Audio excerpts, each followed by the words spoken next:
A? Ko je ovo ljudi? Ma je, tamam je Sveti Nikola, Ante.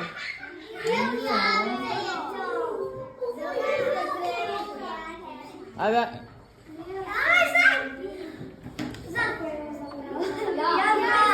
Kako ide pjesma Sveti Nikola?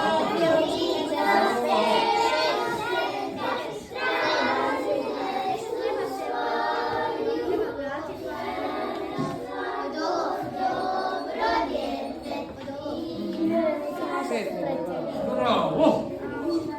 Nema već. Došao. Sveti Nikola.